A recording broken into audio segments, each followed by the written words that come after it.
Insomnia అంటే నిద్రలేమి సమస్య. చాలామంది ఇప్పుడు యువతరంలో కానీ పెద్దవాళ్ళు కానీ చాలామంది సర్వసాధారణంగా ఈ నిద్రలేమి సమస్య కంప్లైంట్ అనేది చాలా తరచుగా నాకు రావడం జరుగుతూ ఉంది. సో ఇన్సామ్నియా అంటే ఏంటి, నిద్రలేమి సమస్య రావడానికి కారణాలు ఏంటి, ఒకవేళ ఈ నిద్రలేమి సమస్య వల్ల మనకి ఎలాంటి జీవనశైలి వ్యాధులు ఫ్యూచర్లో మనకి డెవలప్ అయ్యే అవకాశాలు ఉన్నాయి, అండ్ దీనికి పర్మనెంట్ సొల్యూషన్ ఏంటి. ఎందుకంటే చాలామంది నిద్ర మాత్రలు మింగుతూ జీవితాన్ని అలా గడిపేస్తూ ఉన్నారు.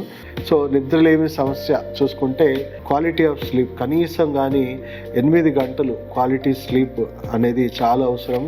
సో 8 అవర్స్ పడుకోవాలి అంటే డే టైంలో పడుకోవడం కాదండి, నైట్ టైం ప్రాపర్గా పడుకోవడము. అంటే నైట్ మనము ఆన్ టైం నిద్రపోవాలి, ఆన్ టైం లేవాలి. సో మన బాడీకి ఒక సెరికాడియన్ క్లాక్ అనేది ఒకటి ఉంది. ఏ టైంలో పడుకోవాలి, ఏ టైంలో తినాలి, ఏ టైంలో వర్క్ చేసుకోవాలి, ఏ టైంలో ఏం చేసుకోవాలి అనేది బాడీకి ఒక సెరికాడియన్ క్లాక్ ఉంది.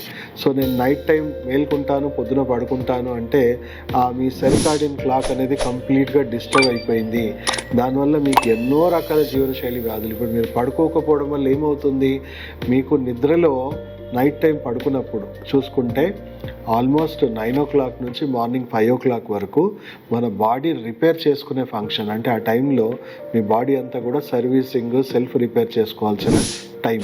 సో ఆ టైంలో మీరు కంప్లీట్ గాఢ నిద్రలో ఉండాలి. అంటే మీద నిద్ర కూడా కాదు, మెడిసిన్స్ ఏది మత్తు మందులు వాడుకొని పడుకోవడం కూడా అది నిద్ర కాదు. దానివల్ల మీ బ్రెయిన్ ఇంకా అలర్ట్గానే ఉంటుంది, మీ బాడీ అలర్ట్గానే ఉంటుంది, కానీ మొద్దుబారిపోయి అలా పడుకున్నారు. కానీ శరీరంలో మాత్రం ఎలాంటి రిపేర్ ఫంక్షన్స్ జరగట్లేదు, ఇంకా నష్టమే జరుగుతూ ఉంటుంది.